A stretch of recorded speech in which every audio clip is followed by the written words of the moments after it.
The Mavs are who I said they are. And y'all didn't believe me. Let's get straight to it.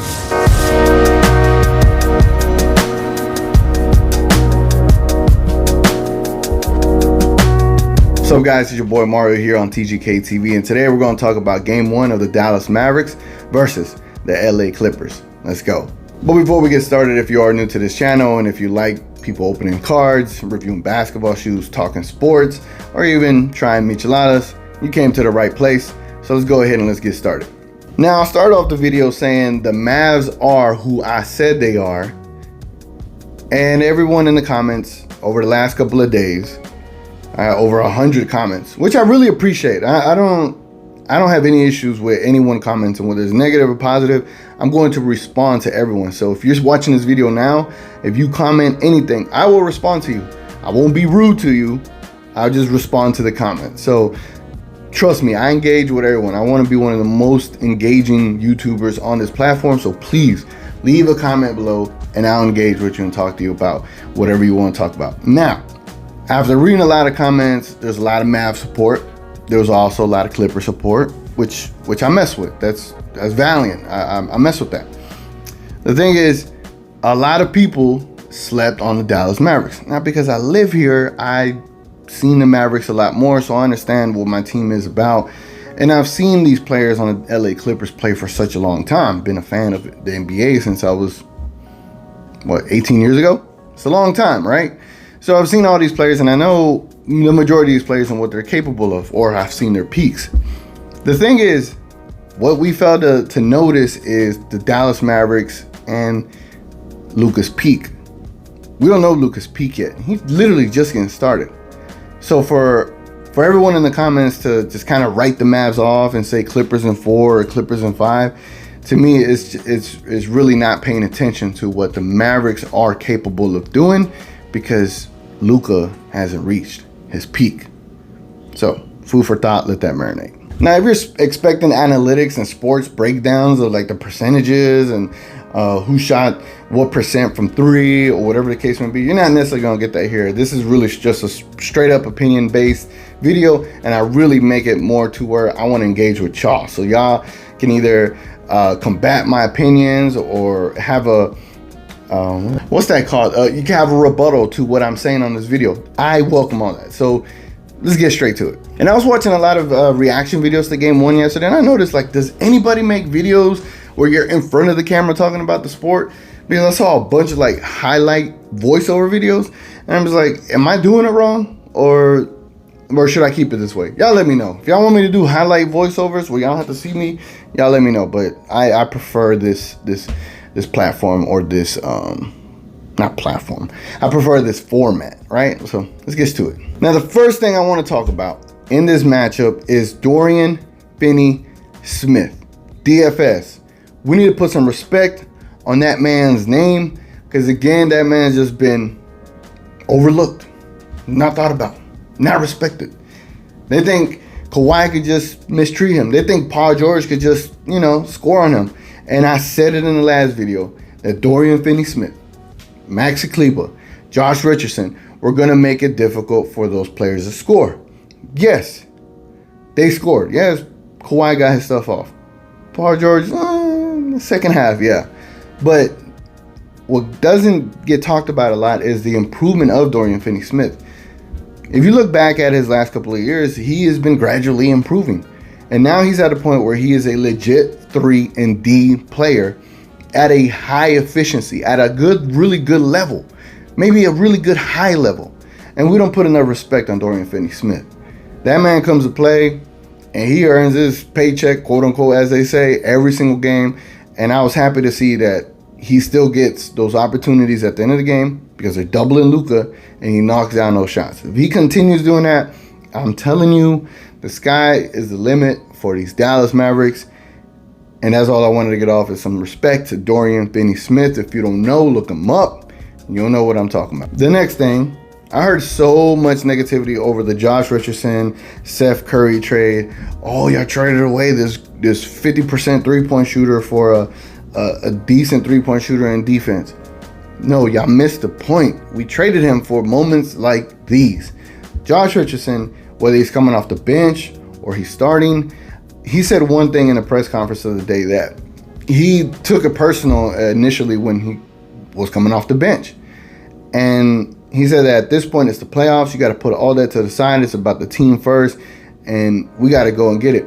And I really, really respect that, because right now it's not about who starts or who's on the bench. It's really about contributing and being a part of the team and getting this team to where they need to go.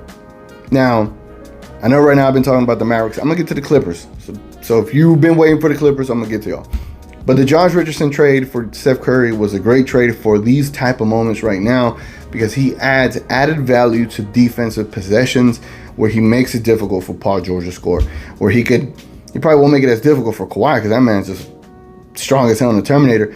But he could be a little pest in certain ways when you compare the weight classes in them. But he is extremely valuable in defending.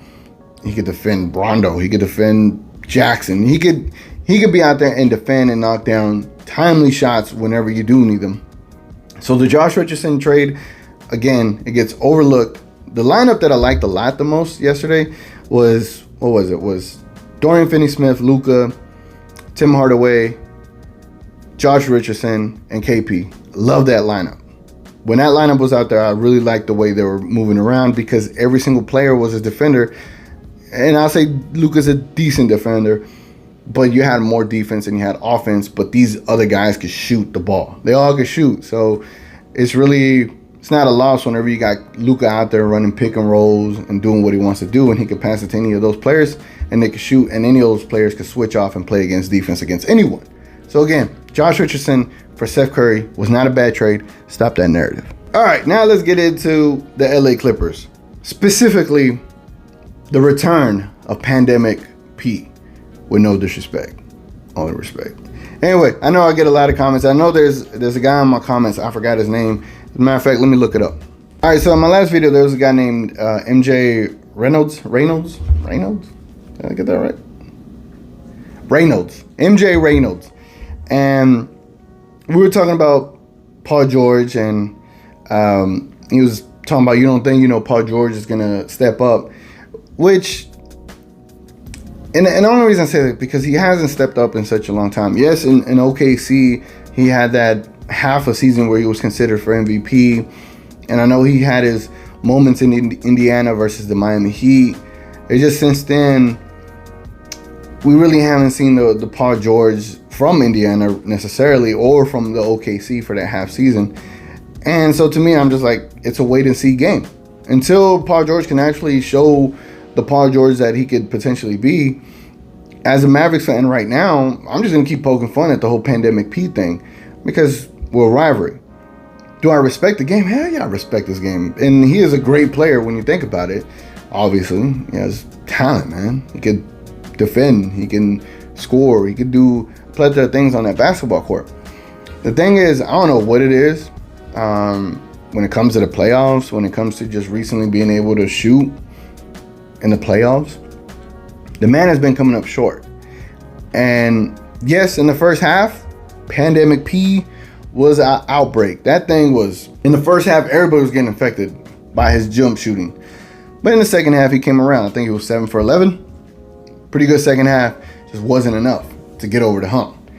And when I say that, we'll see how he does in the second game. The second half, as far as his momentum, should be good in the second game. We'll see how he does in that first half. But definitely, we saw glimpses of Pandemic P returning. Now, MJ Reynolds, the guy in my comments, for your sake, I know you're a big fan of him, so hopefully he comes back, does well for your team. But personally, I don't mind Pandemic P. I just say that. And speaking of Pandemic P, can we stop the narrative? I see all these talking heads on ESPN, Fox Sports, even some of us YouTubers, which I would think the YouTuber, space would know better.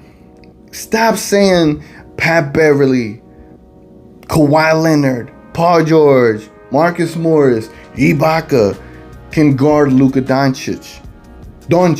Excuse me, I should know how to say it. No one on planet Earth can guard Luka Doncic.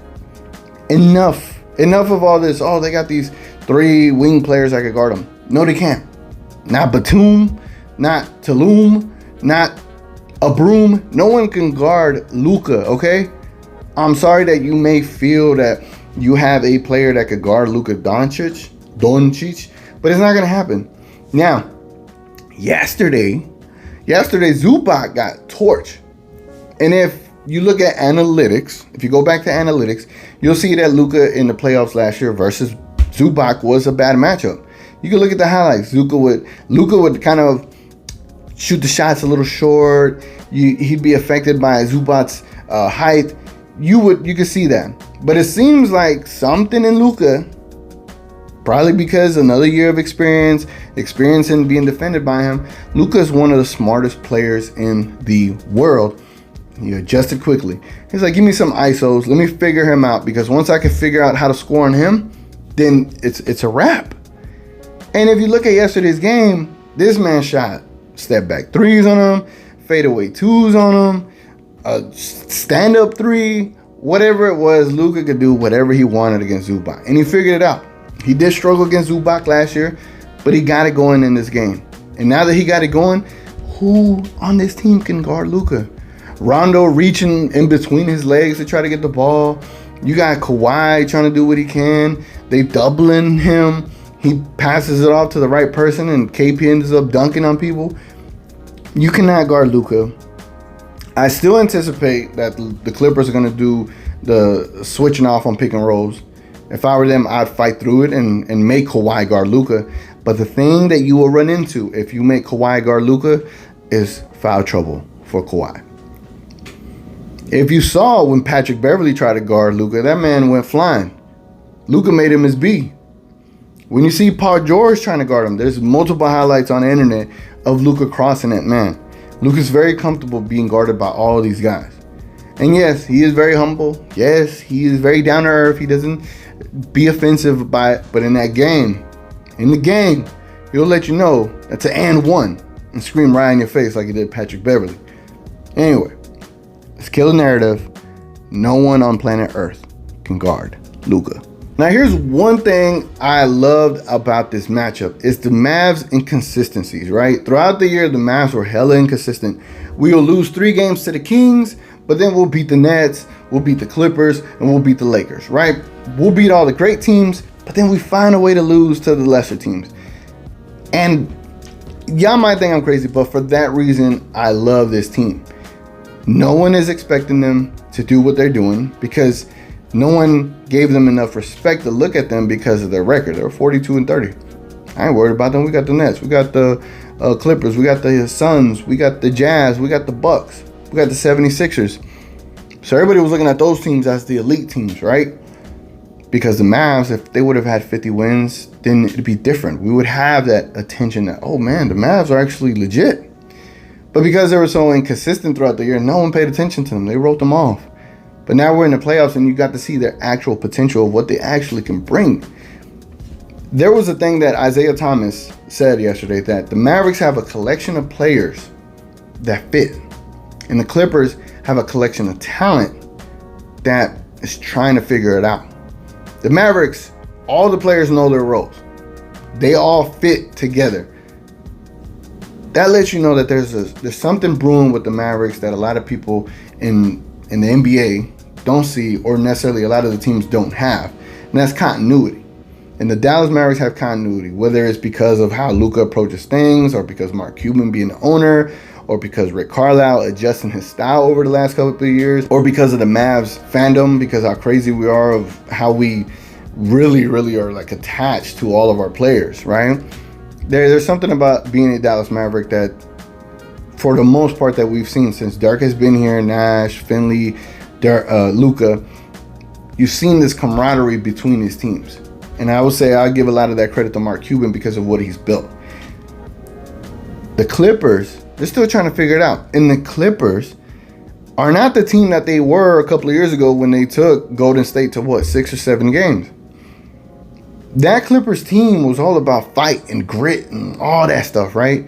When you brought Kawhi and then you brought Paul George, you got rid of a good chunk of that.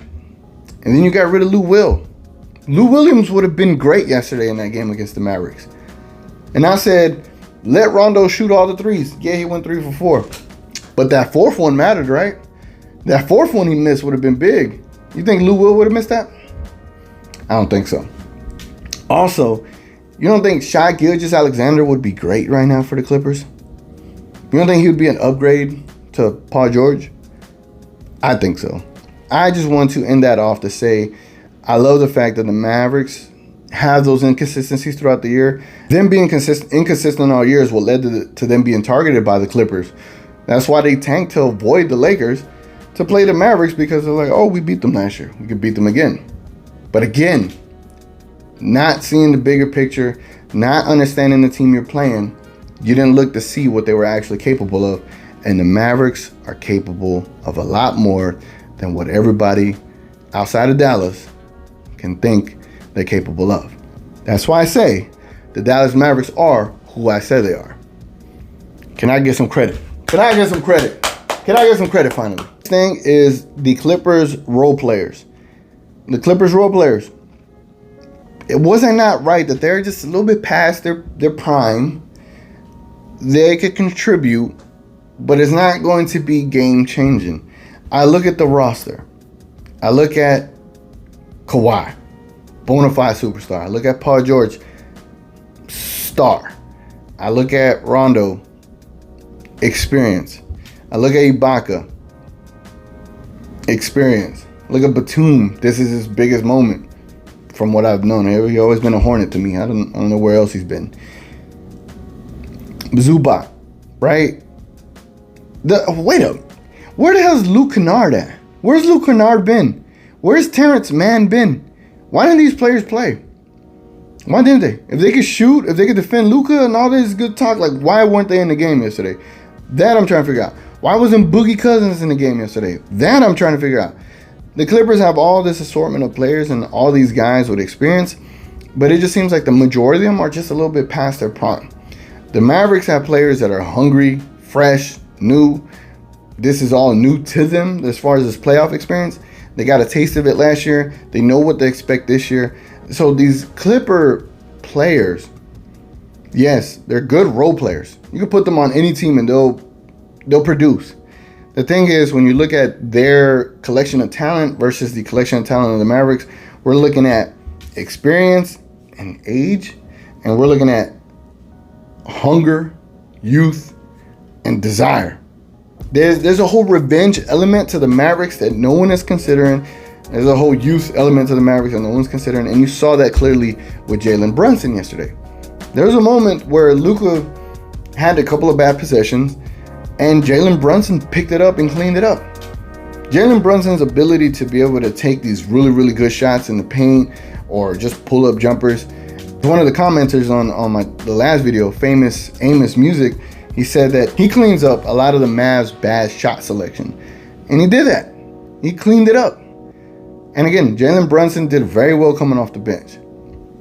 Now, back to the Clippers role players. I don't know why we haven't seen Luke Kennard. I don't know why we didn't see Terrence Mann. We know Terrence Mann got a thing against Luka, so maybe that's not a smart idea because Luka could just bully him. So the thing is, I'm looking forward to seeing those guys come in, but we didn't see them. And I don't think the other role players are enough to overcome Luka's ability. And then let's talk about KP. KP had a rough game, but he was patient. I know they give him flack for his defense or whatever the case may be. To me, as a Mavs fan, any Mavericks criticizing KP, get over it. KP is what he is. He got you 4 rebounds, 14 points. He contested a couple of layups. Be happy, man. Be happy that the man's healthy and contributing, because him out there does open the floor for the Mavericks. It does open the floor offensively for the Mavericks. And just the mere presence of him, the fact that they scout and put Kawhi on KP one-on-one and not Kawhi on Luka tells you about the amount of respect that they have for KP. And we as Mavericks should be happy that we have KP and he's out there and he's making this offense flow a lot easier for Luka. So again, stop this KP narrative and hate train. The man is doing good stuff. It's only up from here, like my boy Lolo said. It's only up from here. Yeah, game one was a decent bad game. Game 2 it might be the KP game. And if game 2 is the KP game, then the Clippers are in trouble. Let's get to this next point. All right, so now let's talk about game 2. Game 2 is such a pivotal, massive game for the LA Clippers. Why? Because the LA Clippers, I don't know what their capacity is in their stadium, but it looks like it's probably anywhere between 10 to 20%. I don't know. I didn't check. I'm a Mavs fan. But the Mavericks stadium capacity for game 3 and game 4, from what I've understood, if it's going to be 15 to 16,000 people in there, that's almost 90%. 90%.